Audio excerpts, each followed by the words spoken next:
Halo sahabat kelas 8, salam jumpa kembali dalam catatan si perantau. Salam belajar. Sekarang kita memasuki bab 3, yaitu tentang Peraturan Perundang-undangan Nasional. Tapi pada kesempatan kali ini, secara khusus, kita akan membahas materi mengenai makna tata urutan peraturan perundang-undangan. Berikut adalah poin materi yang akan kita bahas. Yang pertama, hakikat peraturan perundang-undangan. Yang kedua, pentingnya peraturan perundang-undangan. Baik, biar irit kuota, buat main Among Us mungkin, mari kita langsung saja kita mulai. Kita mulai dari pengertian peraturan perundang-undangan. Indonesia adalah negara hukum. Hal ini sesuai dengan apa yang tertuang dalam Undang-Undang Dasar Negara Republik Indonesia tahun 1945, tepatnya pada pasal 1 ayat 3, yang berbunyi, Negara Indonesia adalah negara hukum. Dengan demikian, segala kehidupan bermasyarakat, berbangsa, dan bernegara harus berlandaskan hukum yang berlaku. Untuk mewujudkan sistem hukum nasional, Pasal 22A Undang-Undang Dasar Negara Republik Indonesia tahun 1945 menegaskan bahwa ketentuan lebih lanjut tentang tata cara pembentukan undang-undang diatur dengan undang-undang. Untuk menjabarkan pasal 22A tersebut, ditetapkanlah Undang-Undang Nomor 12 Tahun 2011 tentang pembentukan peraturan perundang-undangan. Peraturan perundang-undangan menurut Undang-Undang Nomor 12 Tahun 2011 itu merupakan peraturan tertulis yang memuat norma hukum yang mengikat secara umum dan dibentuk atau ditetapkan oleh lembaga negara atau pejabat yang berwenang melalui prosedur yang ditetapkan dalam peraturan perundang-undangan. Itu adalah pengertian dari peraturan perundang-undangan. Dalam menyusun peraturan perundang-undangan harus berdasarkan pada landasan filosofis, sosiologis, dan yuridis. Landasan filosofis artinya peraturan yang dibuat harus berdasarkan nilai-nilai filosofi dasar negara, yaitu Pancasila. Landasan sosiologis artinya hukum yang dibuat harus sesuai dengan perkembangan situasi nyata di dalam masyarakat. Landasan yuridis artinya penyusunan peraturan hukum harus mengikuti prosedur dan aturan tertentu atau sering disebut mengacu pada legal drafting, yaitu yang pertama, adanya wewenang dari pembuat. Kedua, ada kesesuaian antara jenis dan materi peraturan. Ketiga, mengikuti prosedur atau cara tertentu. Dan yang keempat, tidak bertentangan dengan peraturan yang lebih tinggi. Dalam membentuk peraturan perundang-undangan, harus dilakukan berdasarkan pada asas-asas pembentukan peraturan perundang-undangan yang baik. Asas-asas tersebut adalah sebagai berikut. Yang pertama, asas kejelasan tujuan. Artinya bahwa pembentukan peraturan perundang-undangan harus mempunyai tujuan yang jelas yang hendak dicapai. Kedua, asas kelembagaan atau pejabat pembentuk yang tepat. Artinya bahwa setiap jenis peraturan perundang-undangan harus dibuat oleh lembaga negara atau pejabat pembentuk peraturan perundang-undangan yang berwenang. Ketiga, asas kesesuaian antara jenis, hierarki, dan materi muatan. Artinya bahwa dalam pembentukan peraturan perundang-undangan harus benar-benar memperhatikan materi muatan yang tepat sesuai dengan jenis dan hierarki peraturan perundang-undangan. Keempat, asas dapat dilaksanakan. Artinya bahwa setiap pembentukan peraturan perundang-undangan harus memperhitungkan efektivitas peraturan perundang-undangan tersebut di dalam masyarakat, baik secara filosofis, sosiologis, maupun yuridis. Kelima, asas kedayagunaan dan kehasilgunaan. Artinya bahwa setiap peraturan perundang-undangan dibuat memang benar-benar dibutuhkan dan bermanfaat dalam mengatur kehidupan bermasyarakat, berbangsa, dan bernegara. Keenam, asas kejelasan rumusan. Artinya bahwa setiap peraturan perundang-undangan harus memenuhi persyaratan teknis penyusunan peraturan perundang-undangan, sistematika, pilihan kata atau istilah, serta bahasa hukum yang jelas dan mudah dimengerti, sehingga tidak menimbulkan berbagai macam interpretasi dalam pelaksanaannya. 7. Asas keterbukaan. Artinya bahwa dalam pembentukan peraturan perundang-undangan, mulai dari perencanaan, penyusunan, pembahasan, pengesahan atau penetapan, dan mulai diberlakukan, itu semua bersifat transparan dan terbuka. Itu adalah asas-asas pembentukan peraturan perundang-undangan.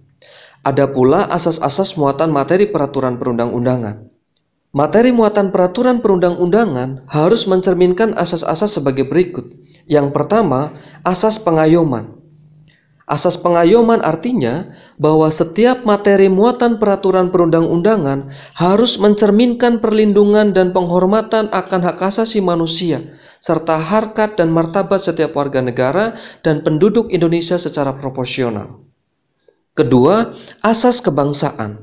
Artinya bahwa setiap materi muatan peraturan perundang-undangan harus mencerminkan sifat dan watak bangsa Indonesia yang majemuk dengan tetap menjaga prinsip Negara Kesatuan Republik Indonesia.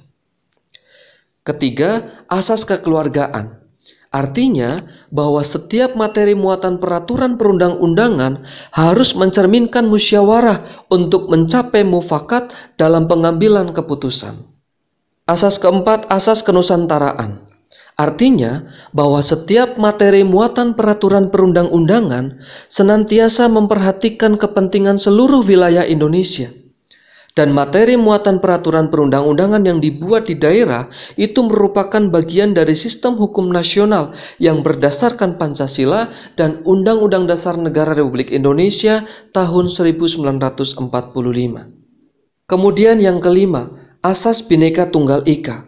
Artinya bahwa materi muatan peraturan perundang-undangan harus memperhatikan keragaman penduduk, agama, suku dan golongan, kondisi khusus daerah, serta budaya dalam kehidupan bermasyarakat, berbangsa, dan bernegara. Kemudian asas yang keenam, asas keadilan. Artinya bahwa setiap materi muatan peraturan perundang-undangan mencerminkan keadilan secara proporsional bagi setiap warga negara. 7. Asas kesamaan kedudukan dalam hukum dan pemerintahan. Artinya, muatan materi peraturan perundang-undangan tidak boleh memuat hal yang bersifat membedakan berdasarkan latar belakang, misalnya latar belakang agama, suku, ras, golongan, gender, atau status sosial.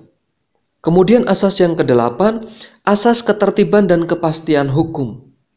Artinya bahwa setiap materi muatan peraturan perundang-undangan harus dapat mewujudkan ketertiban dalam masyarakat melalui jaminan kepastian hukum. Kemudian asas yang kesembilan, asas keseimbangan, keserasian, dan keselarasan. Artinya bahwa setiap materi muatan peraturan perundang-undangan harus mencerminkan keseimbangan, keserasian, dan keselarasan antara kepentingan individu, masyarakat, dan kepentingan bangsa dan negara. Penyusunan peraturan perundang-undangan juga harus berpedoman pada prinsip-prinsip sebagai berikut. Yang pertama, berdasarkan peraturan perundang-undangan yang telah ada. Kedua, hanya peraturan tertentu yang menjadi dasar yuridis. Ketiga, peraturan yang masih berlaku hanya boleh dicabut atau diubah dengan peraturan yang sederajat atau peraturan yang lebih tinggi. Keempat, peraturan yang baru mengesampingkan peraturan yang lama. Kelima, peraturan yang lebih tinggi mengesampingkan peraturan yang lebih rendah. Keenam, peraturan yang khusus mengesampingkan peraturan yang umum. Dan yang ketujuh, setiap peraturan materinya berbeda-beda. Baik, itu adalah prinsip-prinsip dalam penyusunan peraturan perundang-undangan. Baik, berikut ini adalah pentingnya peraturan perundang-undangan. Yang pertama, menjamin hak dan kewajiban warga negara. Kedua, memberikan kepastian hukum. Yang ketiga, menjamin keadilan dan rasa aman. Yang keempat, mewujudkan ketertiban dan ketentraman dalam hidup sehari-hari. Dan yang kelima, mewujudkan kesejahteraan secara lahir dan batin.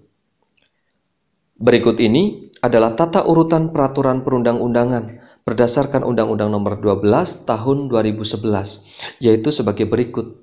Berada di posisi yang paling atas, nomor 1, yaitu ada Undang-Undang Dasar Negara Republik Indonesia tahun 1945. Di bawah UUD ada ketetapan MPR. Yang kedua, di bawah ketetapan MPR ada undang-undang atau peraturan pemerintah pengganti undang-undang atau biasa disingkat dengan Perpu. Di bawah undang-undang atau Perpu ada peraturan pemerintah. Di bawah peraturan pemerintah ada peraturan presiden. Di bawah peraturan presiden ada peraturan daerah provinsi. Di bawah peraturan daerah provinsi ada peraturan daerah kabupaten atau kota. Sebagai penutup, berikut ini adalah tabel tata urutan peraturan perundang-undangan nasional beserta lembaga negara yang menyusunnya. Bisa kalian perhatikan di tabel berikut ini. Oke, tabel ini menutup pertemuan kita hari ini. Demikian materi pertemuan kita hari ini. Semoga bermanfaat. Jangan lupa bantu like, komen, subscribe bagi yang belum, dan sebarkan, share ke kenalan, saudara, kerabat, atau siapapun. Terima kasih. Salam belajar.